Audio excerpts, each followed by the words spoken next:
Have you ever wondered if Rome would be able to reform and gain back its old glory? Today I will show you how that could happen.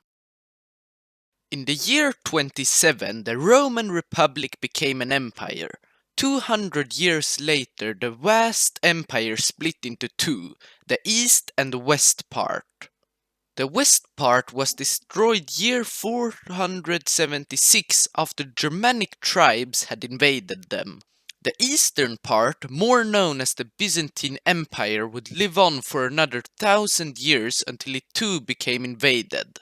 In the end, the West remained Catholic while the East later became Orthodox. They also had different languages. The West spoke Latin while the East spoke Byzantine Greek.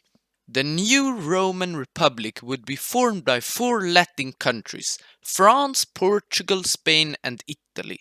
They all have similar languages, so when they would unite to form Rome, it would not be hard. When they would merge, they would write a new constitution. The capital would of course be Rome. The Republic would be a decentralized state to protect all ethnic groups before they would start to identify themselves as Romans. France has Europe's biggest military, so with the help of the Portuguese, Italian and the Spanish military, the Roman Republic would have the most powerful military in Europe by far. They would have a GDP of $6,800.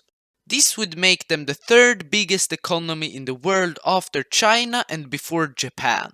I hope most of you know that the Roman Republic did not look like this and more like this.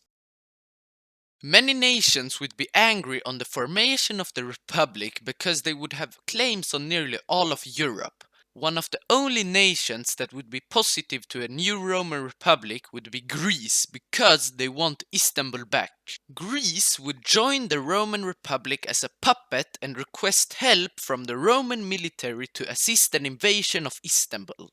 Greece and Rome would be in NATO, but Turkey too.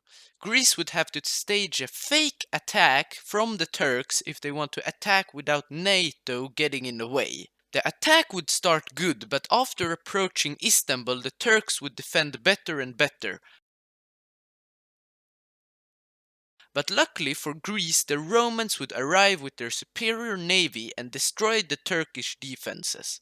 The attack would continue, and after 1 month of combat, Istanbul would fall. The Turks would surrender and give up Istanbul and all its holdings in Europe. They would also leave Cyprus. This would lead to Cyprus becoming a Roman puppet too. With Istanbul conquered and renamed to Constantinople, the Romans would want to expand into former Yugoslavia and Albania. The rest of NATO would not want to anger Rome, so they would let them expand in the Balkans. Rome would send an ultimatum to Albania, which they would accept because they would be crushed otherwise. By accepting the ultimatum, Albania would give all its land to Greece. With Albania gone, Serbia would instantly attack Kosovo. Rome and Greece, still in NATO, would launch a friendly invasion of Kosovo to protect them from Serbia. This would spark tensions between Serbia and Rome. When the Serbians and the Romans would meet in Kosovo, some Serbian nationalists would attack the Roman forces because they want all of Kosovo. This would lead to an all-out war between Serbia and Rome. Most NATO members would be against Roman aggression, and they would kick out Rome and Greece out of NATO. One nation would leave together with Rome to help them in their war.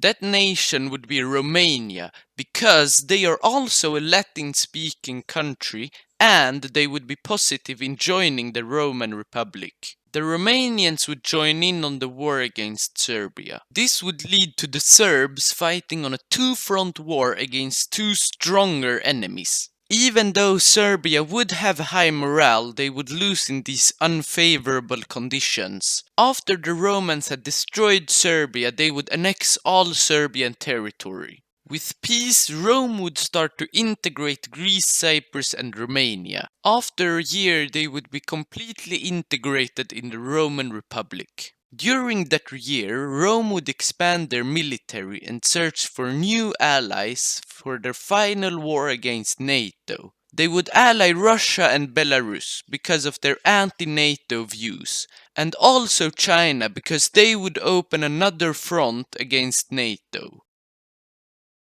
The Third World War would start in the spring. The Russians would instantly attack Poland from Belarus and Kaliningrad to unite its forces. They would also advance to the Dnieper in Ukraine. Ukraine would put up much resistance and the Russians would have to fight a lot for every meter of land. But sadly for NATO, the Russians would succeed in Poland and encircle the Baltics. In the Balkans, Rome would attack Bulgaria from Greece and Romania. They would be crushed fast because they wouldn't get any help from their allies. Most Roman forces would be concentrated against Bulgaria and on the Ukrainian-Romanian border. The Hungarians would attack Transylvania and capture most of it, but the Romanian forces would arrive from destroyed Bulgaria and reclaim Transylvania. The Roman forces in Italy would attack Slovenia and destroy the Slovenian and Croatian army. After linking up with the east of the Republic, they would start an attack against Hungary. But sadly, the attack would be halted by the Czech and Slovak military coming to rescue Hungary. In the west, Rome would attack Belgium. They would capture Brussels, but outside of Antwerp they would be stopped by the British military arriving to help. The US military would soon arrive in Europe, so Rome and Russia would have to deal a big final blow on NATO. The Baltics would be encircled, so the Russians would capture them pretty quickly. Poland would launch a counterattack to try and save the Baltics, but the attack would not be successful enough. The Russians had advanced a bit into Ukraine, but they would be stopped. To restart the offensive, they would need Roman help. The Romans would attack from Romania around Moldova, while the Russians would attack from the whole front, mostly from Belarus. They would do a pincer movement and unite with the Roman forces. With Ukraine encircled and soon beaten, the Roman forces would invade Hungary. They would also launch an attack on the two neutral countries of Switzerland and Austria. This would distract the Germans, who would immediately send reinforcement to them. With the Germans distracted, the Romans would launch the last offensive. They would cross the Rhine and invade South Germany. With this attack, NATO would not see a way out of the war and they would ask for a ceasefire and to start peace talks. Rome would get complete control over the Balkans. They would get Switzerland, Austria, Hungary, South Germany, Belgium and Luxembourg. NATO would also let them invade North Africa in the future. Russia would take over Ukraine and the Baltic states. The rest of Europe would be unchanged. After the first month of peace, Rome would invade the last independent countries in the Balkans. After a year they would invade North Africa, and finally they would attack Turkey again and the countries in the Middle East that Rome used to control. Finally, the Roman Republic would be back from its grave. Thanks everyone for watching. If you enjoyed this video, please consider subscribing.